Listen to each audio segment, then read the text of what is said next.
It's Thursday. And that means that it is another episode of Thursdays with Tolga. Tolga is a certified SSPC protective coating specialist, coatings inspector, and a professional instructor. Today's topic is thermal spray QC and QA. If you enjoyed this episode, please like and share this video. If you're not subscribed to this channel, please make sure to subscribe and set your notifications to all, so that you won't miss any new content. Welcome to another episode of Thursdays with Tolga. I'm Jim Kunkel. Last week, Tolga and I had a discussion regarding the 5 different types of thermal spray application or processes. Today, we're going to continue the discussion regarding thermal spray application and coatings, and talk also too about the quality control and inspection aspect of thermal spray projects. Tolga, welcome. Welcome, Jim. Hey Tolga, let's go ahead and get into this discussion. And what do you got for us first? Jim, as you have pointed out in our previous episode, we have defined thermal spray coatings and thermal spray applications, providing an overview of its application and uses in different industries. Okay, let me dive into the holistic approach. What I mean by holistic approach, James, holistic is just relating the idea that things should be studied as a whole. So we should study as a whole. So we have covered thermal spray coatings as in wire form or powder form. We have covered 5 different main types of application processes like flame spray, HVAC, electric arc, plasma, or fuse and spray and fuse. And we have also covered thermal spray operators. What we are covering right now is the last but not the least, but most important issue, this quality control inspection issue.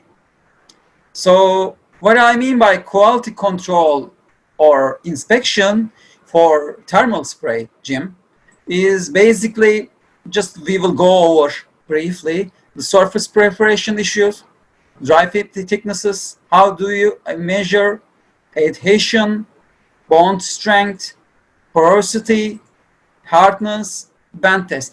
Jim, as we will have discussed before, like in single coat, multi-coat systems, in each paint or coating or test, there are different American or international standards. So for these, there are a lot of standards that we will also be covering.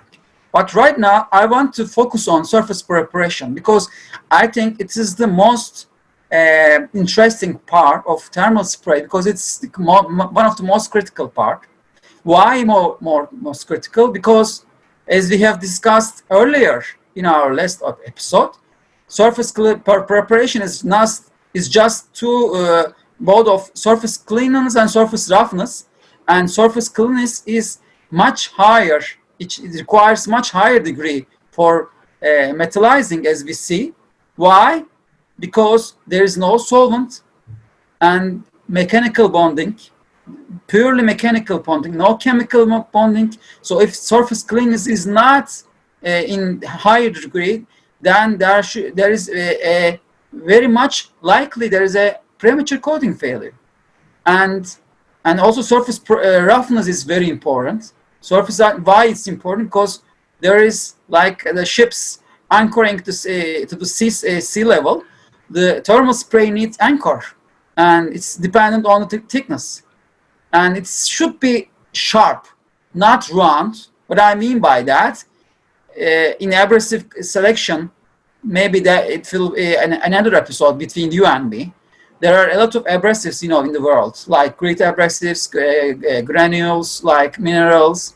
But for thermal spray, the type, size, and hardness is a very critical issue in selecting the abrasive, because if you don't select the abrasive correctly, then you have a problem with producing a required anchor depth or profile for the surface for the thermal spray application required. That's why it's these are important, but on the other side, the dry film thickness is also important, but it is very likely with other liquid applied coatings. But there is some methodology differences we will cover in other episodes maybe. And there is adhesion bond strength issue, which is much higher than liquid applied coatings. And it is also another standard in the standards in the standard section of our episode. This episode, we will cover what the standards can be used for adhesion testing. And the porosity issue is quite different for thermal spray, because most of the liquid spray coatings, as you know, we have been told that it is smooth and very nice texture, but unlike thermal spray, there is not a smooth texture. So there is porosity in thermal spray, and this porosity should be tested. Some of the, for example, in some industries, like we mentioned in our earlier episode, aerospace or dental in medicine industries do require the porosity testing. I haven't seen in our corrosion control industry, but maybe in some of the certification schemes, the porosity can be required, porosity testing. And the hardness testing is basically, since we are using thermal spray mostly for hardness and wear and abrasion issues, the hardness is also very critical. And the band test, and there is also ASTM and ISOS test for band testing, also critical for qualification and certification issues of thermal spray coatings, especially metallizing. So this is for qualification, and this is for testing and inspection issues. So, hey, Tolga, let's do this regarding the surface preparation.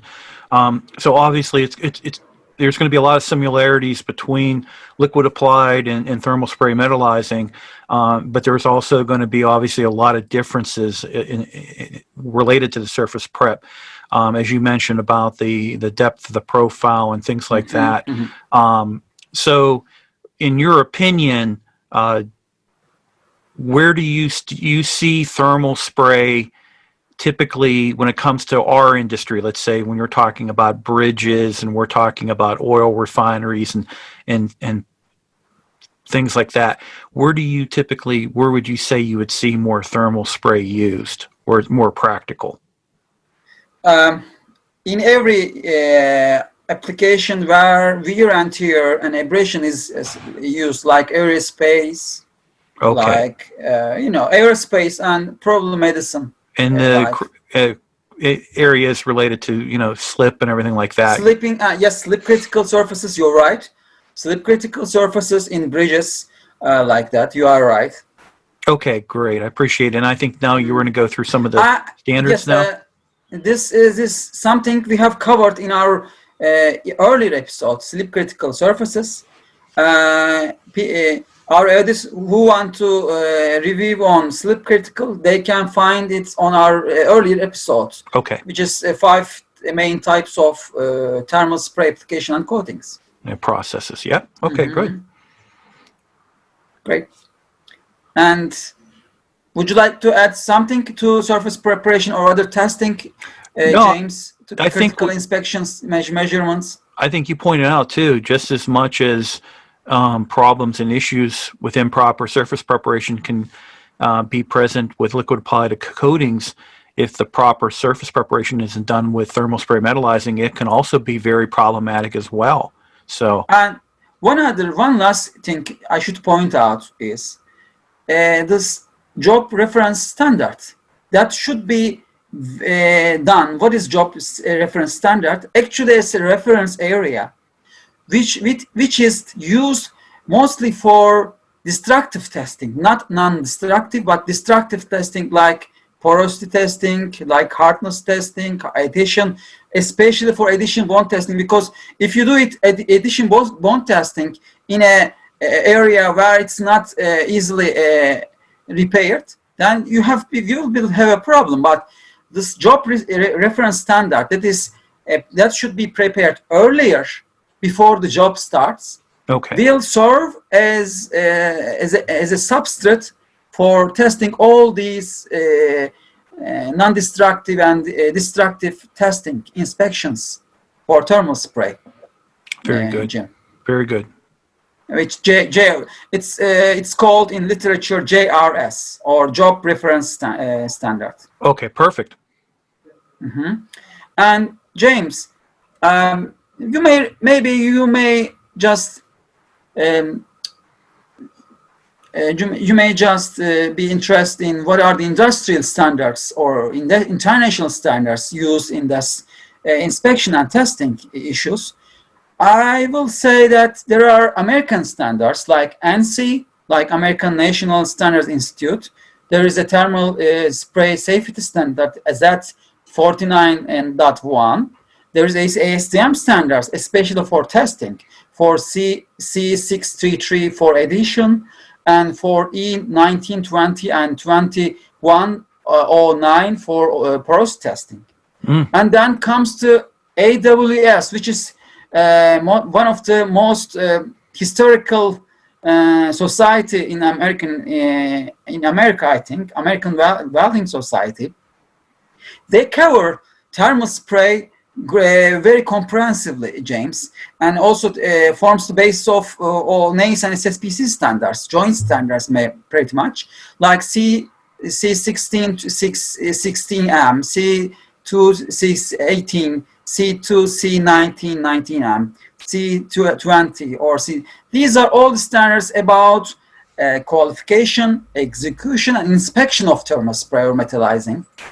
And there is on the other side of the globe, Australia or New Zealand, there is a standard that is pending to be published, Australian Standard 2312.3, and there is ISO standards, international standards, and there is a lot. As you can see, there are a lot of standards about selecting the thermal spray materials, how to apply thermal spray metallizing, how to qualify or certify thermal spray operators, or how to inspect it. So basically, they are covering in every aspect of thermal spray or metallizing in corrosion control. And there is also MIL standards for basically naval ships in the United States. Probably you know better than me because I'm living in Turkey and you are living in the United States. And I know that you have pretty nice guys from Navy in SSPC, like Charles Horowitz, like Earl Bowery, and other people probably you know. And they are using these standards for naval ships. Yes, a lot of use that way. Yeah, and there is NACE standards. Actually, it's a joint standard. It's NACE and SSPC joint, but NACE number 12 or SSPC CS 23. And there is NACE conference papers. A lot of, believe me, there is tons of conference papers about thermal spray and metallizing in NACE corrosion conferences. Yeah, not to correct you, but the joint, it's not only a joint standard, it's a tri-standard between NACE, SSPC, and the American Welding Society. So yes, you are right. I think just joint standard. AVS contributed to NACE and SSPC. They have, in three parties, they have published it together. And it's a very complicated, very comprehensive, very detailed standard as for application, basic application of thermal spray. And there is also the AVS standard, the standard that you have mentioned just before, AVS T223 NACE number 12C standard. Basically, these are mostly the industrial and international standards covering all the aspects of thermal spray. Jim, would you like to add, or would you like to include something more? No, we covered the one, obviously for me in the realm of SSPC, the tri-standard between American Welding, NACE International, and SSPC.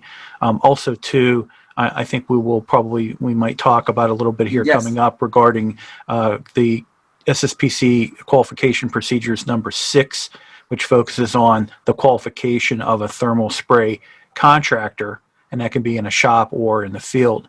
And that's a consensus international standard that has a certification program built on it for the shop or the contractor. So You're right, Jim. We'll be just discussing SSPC qualification procedure 6 standard later on this episode. perfect. Okay. So, And then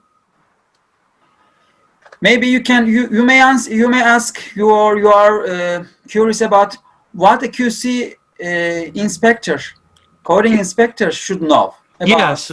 Yeah. So, after, a contractor who performs, thermal spray or metallizing, how are the steps that the coating inspector, who's performing the quality assurance, what steps are they following? And then the other thing is, a lot of people equate thermal spray and liquid applied coatings as, obviously they are different, but there's a lot of similarities when it comes to the quality control and quality assurance inspection. So if you could talk to that as well. You are right, Jim. Jim, for liquid and thermal spray coatings, basically the inspection steps are very similar. Starting with surface preparation quality issues like surface cleaning, surface roughness, which is more critical for thermal spray, as we have mentioned. Then comes the coating material quality issues, checking the certificates, compositions, etc. And then the spray operators issues, which is approved trainings, if they have received approved trainings from accredited bodies, certificates. And then thermal spray application quality issues like we have mentioned porosity, adhesion, hardness, flexibility, etc. But there are, as you said, between the liquid applied coatings and thermal spray, some similarities and differences that we can basically summarize in this table. Similarities, the same inspection routine as we have discussed here in 4 steps. DFT measurements, same instruments, but different methodology, as I told in SSPC and in NACE, 3 joint standards. Other performance-related tests are being carried out, like adhesion, flexibility, corrosion-resistant evaluation tests. These are basically very similar to the liquid applied coatings with thermal spray. But there are differences, obviously.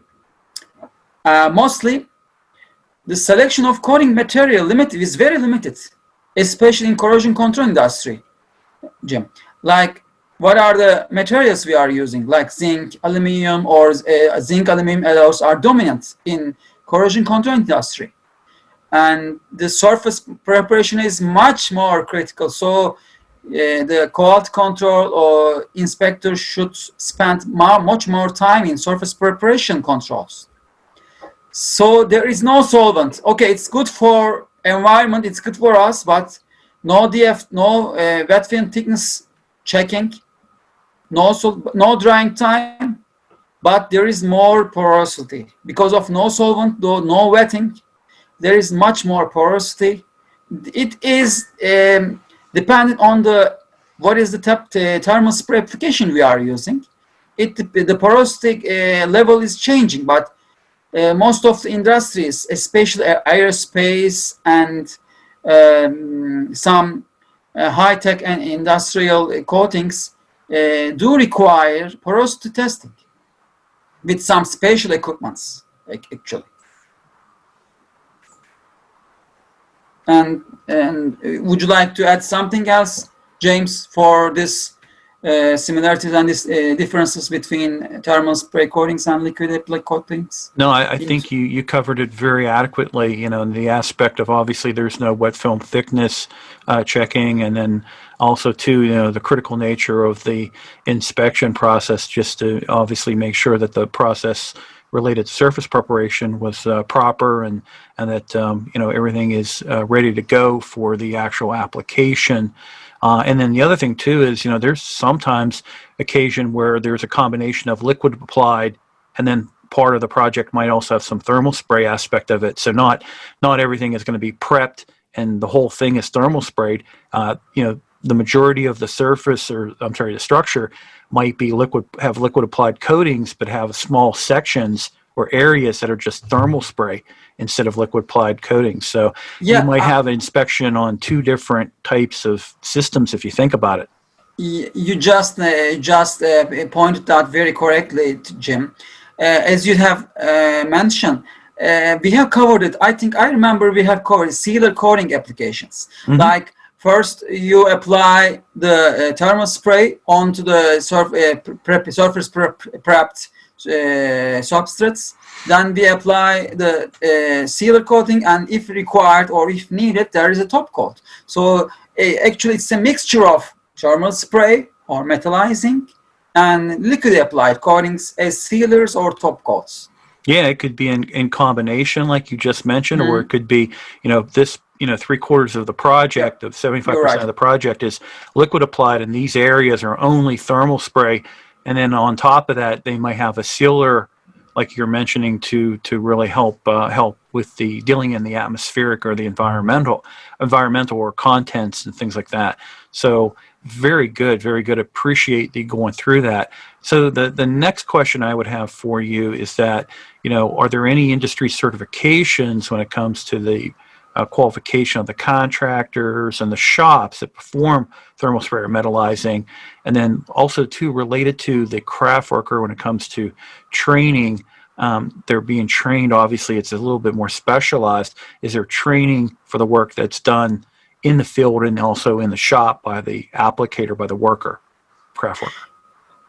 Thanks, Jim. This is also very critical and very crucial subject in thermal spray applications, because as we have discussed before, thermal spray is a very complex engineering application.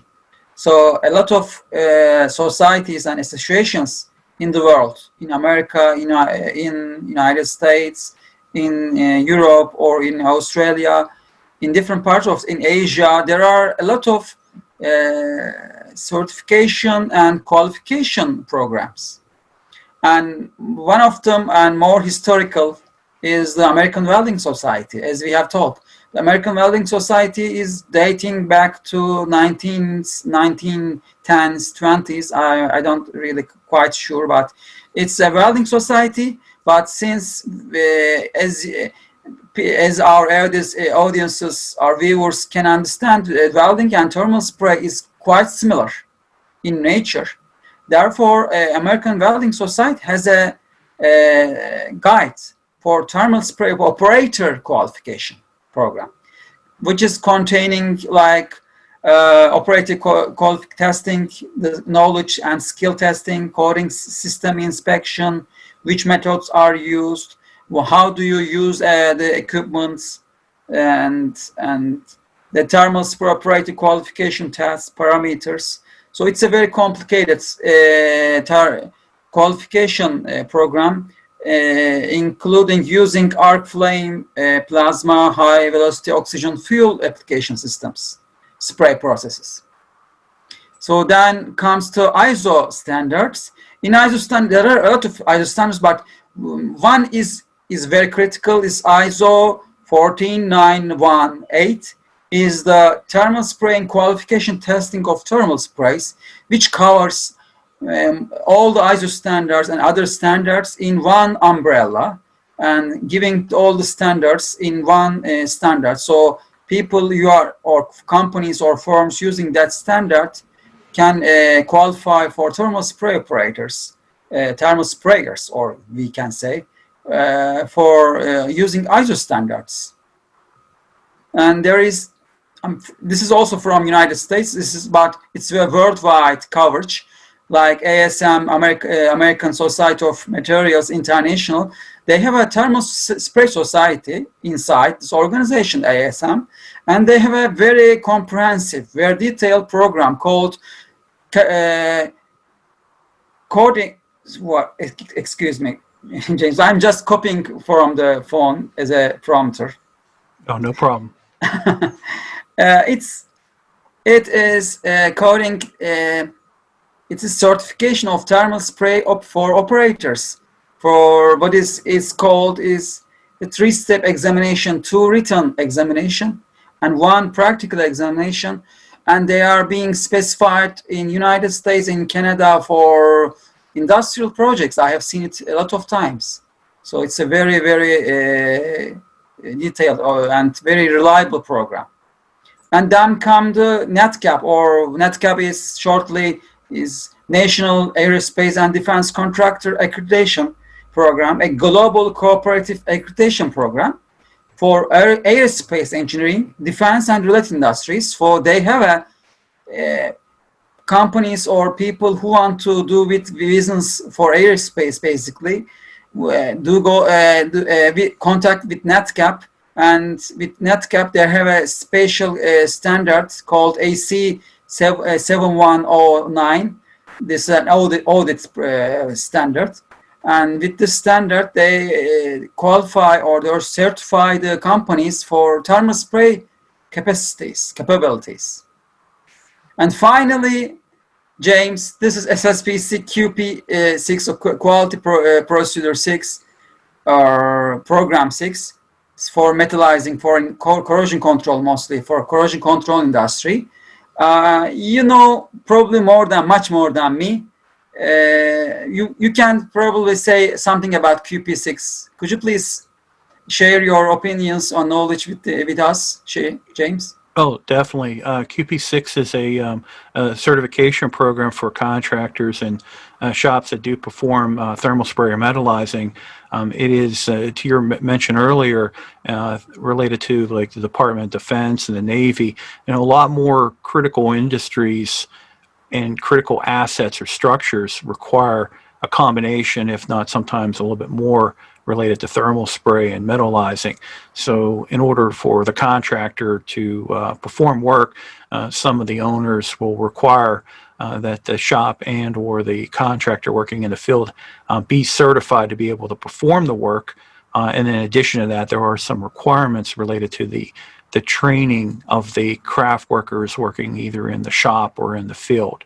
So it's a certification program. It's been around for quite a number of years and is actually being specified and being certified more and more often. So I believe it's going to become more heavily used a lot in different industries, oil and gas and other type of critical infrastructure. I believe so. It will be more global. It will be more global in the coming days. Well, Jim, I was going to say one other thing too is it's sometimes related to the metallizing. Metallizing can be used as cathodic protection. So, for example, you sometimes will have concrete bridges that are on in the environment of salt water. As an ocean water and in brackish waters, some of the bay areas, and the thermal spray will be applied to the concrete, and then tied to that would be the cathodic protection. Yeah, it's like a sacrificial coating. Correct. Yeah, so it's a combination thereof. But where the bridge, let's say, is not being painted because it's a concrete bridge, but the thermal spray being applied in certain areas is being used as cathodic protection to tie in and sacrifice. Yeah, it's a very efficient process. I know. In our last episode, we have also showed a picture of a thermal spray operator spraying onto a concrete structure on a bridge. So you are definitely right that metallizing can be applied on the concrete for cathodic protection purposes, like via sacrificial coatings. Okay. One other thing, James, I would like to ask. I believe that the SSPC QP6 is primarily focused on thermal spray operators, not the inspectors. Isn't that correct, or am I wrong? Well, that is correct. Now, related to the inspectors, there's a certification for those inspection firms called the QP5. And so that an owner might require an inspection firm to be a QP5 certified firm, and SSPC will audit those firms, and then also too make sure that they are following industry best practices and things like that. Thank you, James. I learned from you. Okay. James, for qualification certification issues, this is all I can say about right now. Would you like to add something to this? Yeah, what I'd like to also too is to mention, obviously, with me having an SSPC hat on as well in this conversation, is that SSPC for a number of years has been successfully delivering thermal spray applicator training programs for the workers, the craft workers in the shops and also that work in the field. And this is one where they have a classroom, go through the theory behind thermal spray and metallizing, but there's also a practical aspect of it as well. And we've had very good involvement from the thermal spray coatings industry and the equipment manufacturers as well in the support of this training program for the craft worker. Jim, I remember, I think in SSPC website, there is a section, there's a web page for that. Probably you can share it with our audiences for viewing this. Mm-hmm. Definitely in the description, the video description, I will make sure that I do put some links related to both the QP6 certification program, but also to a link related to thermal spray, the coating applicator, metallizing applicator training program as well. Great. Okay. So Tolga, is there anything that we didn't cover in our conversation that you would want to cover with the viewers? James, actually, yes. For all industries, for all technologies, there is also safety issue. Since this is a very highly advanced technology, there are some critical safety issues that people or applicators, inspectors, all professionals, thermal professionals should be aware of. What are the risks or hazards? Just briefly, one is the fumes and dust. That's fumes and dust from, especially for the metallic wire or powder, because when you spray it, it is, you don't want to see it. It maybe becomes very nasty, very dirty. And there is UV radiation risks. Basically, as we talked before, is thermal sprays like welding. So the thermal spray operators, you should use personal protection equipments, just like welders, like these goggles, helmets, like that. Mm-hmm. The noise is much more much higher than the paint. Normally could apply paints like pumping. The thermal spray, electric arc, mostly for electric arc, it's well beyond 90 decibels. And there is electric shock for electric arc thermal spray, definitely. And there are gases for basically for combustion flame spray or HVAOF, like flammability issues, like explosion issues. That should be assessed before the application. That the risks associated. What are the risks associated? There should be a risk plan for thermal spray operations. And that's why, including thermal spray safety, professional training is not a requirement, it's a must, James. So it is not just ordinary paint that we are using in our homes, or not an ordinary paint that we are using in an industry. It is a highly technological advanced coating thermal spray. So professional training from reliable people, reliable companies, reliable societies, organizations like SSPC should be sought, should be taken. And then what I mean by why do we need training? Because this is a fishbone, or Japanese name is ikasagi. I don't remember. Anyway, it's a fishbone diagram. You see this inspection issues and Yes. thermal spray paint. There are lots of, maybe hundreds, if not thousands of parameters that we should be learning. We should know before starting to apply thermal spray coatings. That's why I say professional training is a must. Very good. Another thing, yeah, it's very complicated, by the way. Another thing is, I am very excited that I watch in the TV that there are a lot of news about, for example, Elon Musk and NASA. There's space exploration race is beginning to speed up, James. One day we will see us probably traveling through the stars. I don't know. You will see, and I will see, but I will see that we will go to Mars. Why I know that? Because NASA has declared that in 2030 they are planning to leave the Earth-Moon system and reaching Mars orbit. So they have declared officially.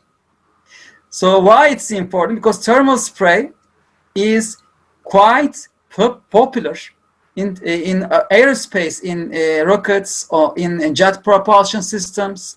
So thermal spray will be gaining popularity as the space exploration gaining popularity. That's great. That's great news because I'm really looking forward to get back to my home. Okay. Then. James, actually, as I tell in every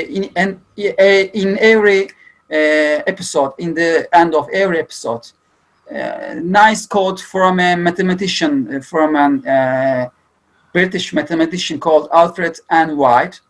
Whitehead. We think in generalities, we live in detail. Why? Because as I told you, there are a lot of things that we have not discovered in our list. This is just a very brief summary.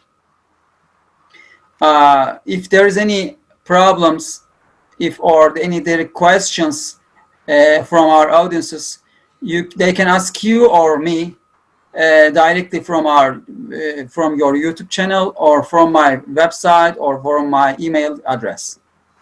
Perfect. And as Tolga just mentioned, I will have contact information for Tolga to be able to communicate with Tolga.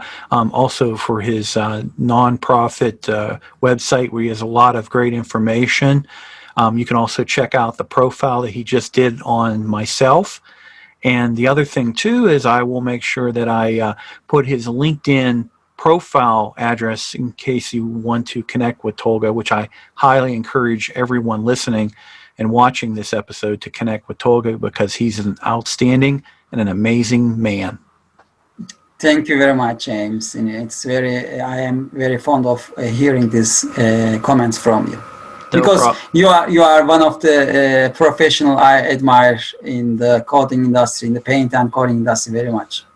No problem, Tolga. And the other thing, too, is we appreciate everyone who spends their Thursday with us, and we will continue to do more episodes. And I'm looking forward to the next Thursday with Tolga. Tolga, I appreciate the opportunity once again to talk with you, and I look forward to our next opportunity conversation. I also thank you very much for your good questions and covering all the aspects, all the main aspects. And we will see you in the next episode. Excellent. Tolga, have a good rest of your day. Good rest of your day, Jim. Bye. Goodbye.